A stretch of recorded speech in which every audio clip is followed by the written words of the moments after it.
Bienvenue. Pour vous abonner, cliquez sur s'abonner et activez la cloche. Et si vous avez aimé, un pouce bleu.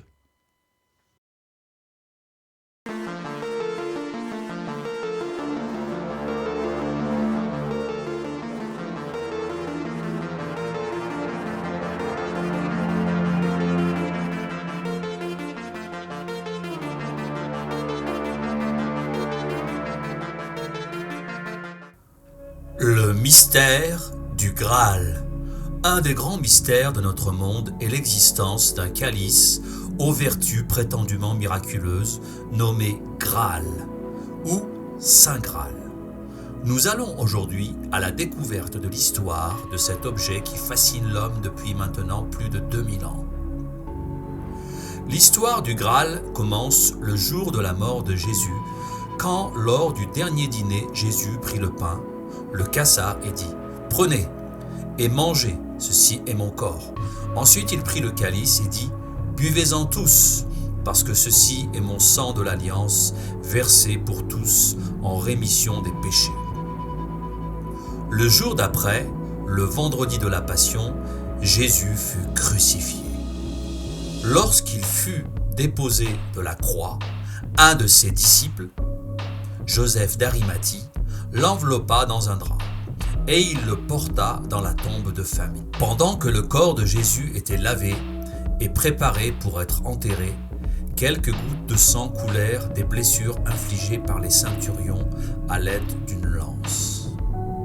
Giuseppe d'Arimathie, ou Joseph d'Arimathie, récolta dans la même coupe qui avait servi pour les consécrations du dernier dîner. Joseph d'Arimathie quitta la Palestine et se réfugia en Angleterre avec le Saint Graal, où la coupe y demeura 5 siècles, confiée aux prêtres de l'église Aquae Sulis.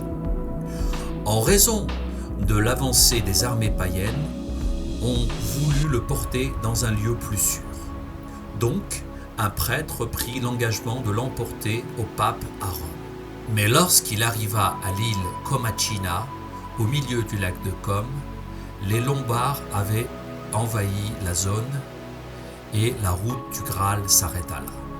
Au Saint Graal, il fut donné mérite de la résistance réussie contre les Lombards et fut construite une église en son honneur qui s'appelle l'église de Sainte-Euphémia. Après la victoire des Lombards, on chercha à protéger la coupe du Christ en la cachant dans une place dispersée en Val Codera. Et c'est là que l'on perd sa trace. Si l'on s'en réfère au Coran, il n'y a pas eu mort du Christ dans la sourate 4, versets 157-158. Dieu dit « Or, ils ne l'ont ni tué, ni crucifié, mais ce n'était qu'un faux semblant. » Moi, je ne traduirai pas par faux semblant, mais par « il a été pris pour un autre ». En arabe, on dirait « shubia », c'est-à-dire un sosie. Et le vrai Jésus, quant à lui, a été élevé vers Dieu dans les cieux. Alors, d'où provient le sang prétendument récolté par Joseph d'Arimathie dans la coupe ? Il pourrait s'agir du sang de cette personne ressemblant à Jésus et qui, quant à elle, a bien été crucifiée à sa place. Donc, pas de sang magique. L'origine présumée selon l'historien Joseph Göring. Quant à l'origine de la légende du Graal, Joseph Göring avance une thèse tout à fait intéressante. Ce professeur d'histoire à l'université de Toronto a relevé que dans 9 petites églises disséminées dans les hautes vallées des Pyrénées orientales, notamment à Tahull, des fresques d'un admirable art roman primitif datant du XIIe siècle représentent la Vierge Marie parmi les apôtres lors de la Pentecôte, tenant dans ses mains une coupe. Cette iconographie ne se retrouve nulle part ailleurs. La plus ancienne de ces images est antérieure d'au moins 50 ans au premier récit de Chrétien de Troyes. Elle pourrait bien, estime Göring, avoir fourni le modèle de ce qui deviendra, dans l'imaginaire des poètes, l'histoire du Saint Graal. Sa démonstration historico-technique est à lire dans la traduction de Valérie Dupré. Le récit romancé Chrétien de Troyes intitule son œuvre comme suit: Perceval et le conte du Graal. Si l'on cherche le mot conte dans le dictionnaire de la langue française, on tombera sur l'explication suivante: le mot conte désigne un récit de faits ou d'aventures imaginaires. Perceval ou le conte du Graal met en scène donc un jeune homme élevé par sa mère à l'écart du monde, ayant perdu son mari et 2 de ses fils. Elle voudrait que son dernier enfant échappe à la chevalerie.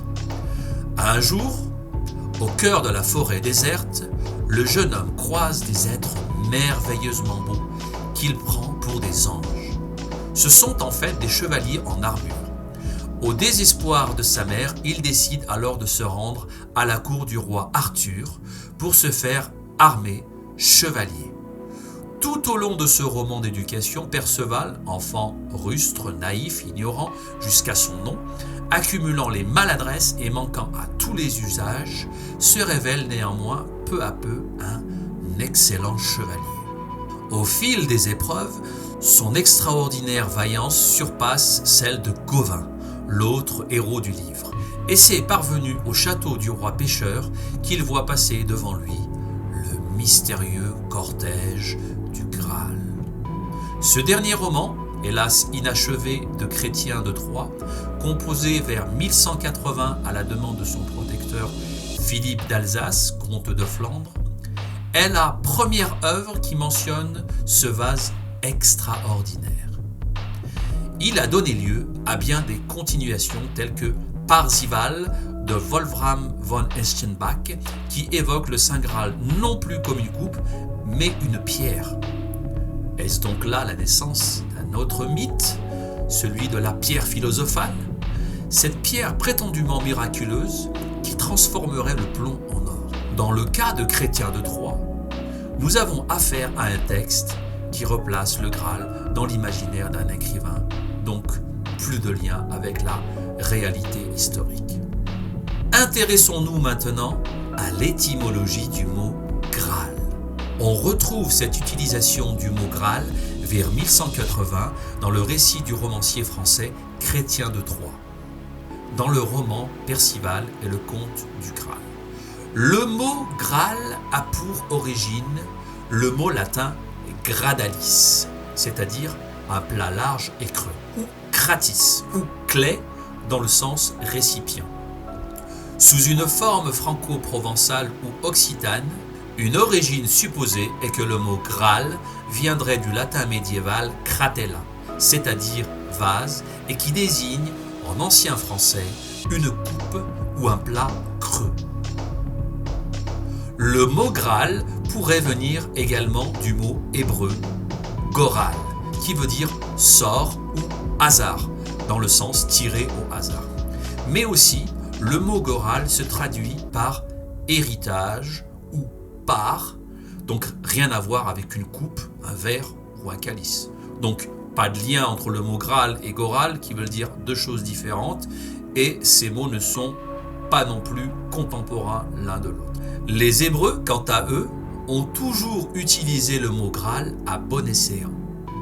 Si dans l'Ancien Testament on avait voulu évoquer une coupe, on aurait utilisé le mot kos en hébreu ou kes en arabe, qui sont la traduction de coupe ou verre. Cependant, on retrouve kos, c'est-à-dire coupe, et goral associé dans le verset 5 du psaume 16. L'Éternel est la mesure de ma part et de ma coupe, toi, Seigneur, tu soutiens mon sort. Là encore, les deux mots sont utilisés dans leur contexte respectif. L'un est une coupe, kos, l'autre est le sort, goral. Le Graal ou goral pourrait être désigné comme tel car il représente un héritage. Nous savons que le contenu de l'Arche d'Alliance est le legs de Moïse et d'Aaron. Se pourrait-il que le Graal soit le vase d'or contenant un homère de manne, à savoir 3,5 kg de pain du ciel, et qui se trouvait dans l'Arche d'Alliance. Celui-ci fut fabriqué à la demande de Dieu et rangé dans l'Arche d'Alliance. Voilà ce que dit la Bible. Que celui qui a des oreilles entende ce que l'Esprit dit aux églises. Au vainqueur, je donnerai de la manne cachée. Début de l'Apocalypse de Saint Jean. Dans le Coran également, on parle de la manne qui fut donnée à Moïse lors du voyage d'Égypte pour nourrir le peuple d'Israël. Sourate 20, verset 80. Ô enfants d'Israël, nous vous avons déjà délivré de votre ennemi et nous vous avons donné rendez-vous sur le flanc droit du mont. Et nous avons fait descendre sur vous la manne et l'écaille. Toutes ces histoires ne sont que suppositions et théories. Une fois l'arche d'alliance trouvée, trouverons-nous à l'intérieur le Saint Graal ? Le Saint Graal n'est-il qu'un objet sorti de l'imagination d'un romancier ? Le Graal ne serait-il qu'une énième fausse relique fabriquée au temps des croisades pour affermir la foi des chrétiens d'Europe ? Le mystère du Graal reste entier jusqu'à ce jour.